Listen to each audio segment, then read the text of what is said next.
Hey everybody, here's some helpful information. Check this out. Forbearance is something that we felt would unwind gently, but all this fear out there.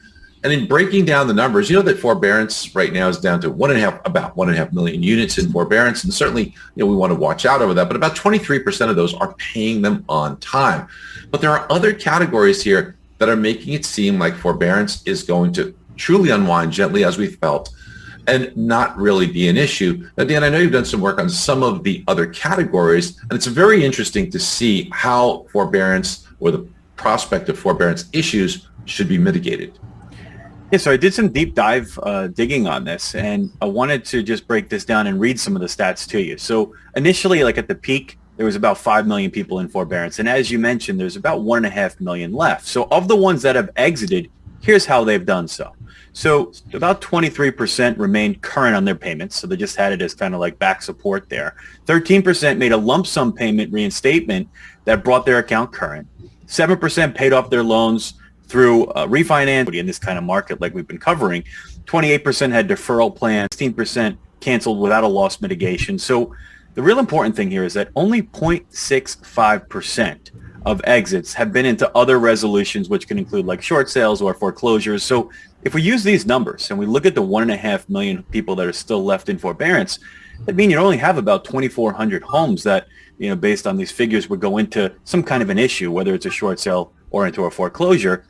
And this is very low amount of homes, and obviously it will be absorbed because we have such a lack of inventory out there. And I think this is an important point to bring up because we've been talking about the strength in housing due to the demand that's going to be increasing and the tight supply. And some of the naysayers out there have really said, oh, well, we're going to see a lot more supply come back on because when forbearance unrolls, we're going to have all this supply of homes coming to the market. By the way, Dan, some really smart people have been really beating the drum on saying how that's going to be very fearful. Some of the folks that we know that are highly respected, but this is a little bit different than the stuff they typically cover. And you brought up something really important. If you use those numbers, you have 2,400 homes. Look, it could be 10 times that. It could be 20 times that. We are so deficient in the amount of homes on the market that while one of these short sales or foreclosures is just too much, as far as the market's concerned, it is not going to be anything that moves the needle with regards to causing a decline in home prices or anything like that. If anything, it would be some relief from the torrid pace of appreciation. Yeah, I think that's really a great point.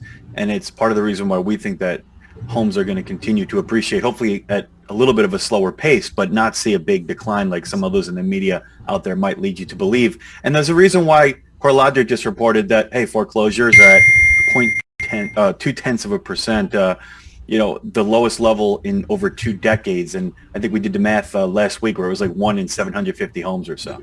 Speaking of the strong housing market, Zillow came out and forecasted that home values are going to rise 12% over the next 12 months.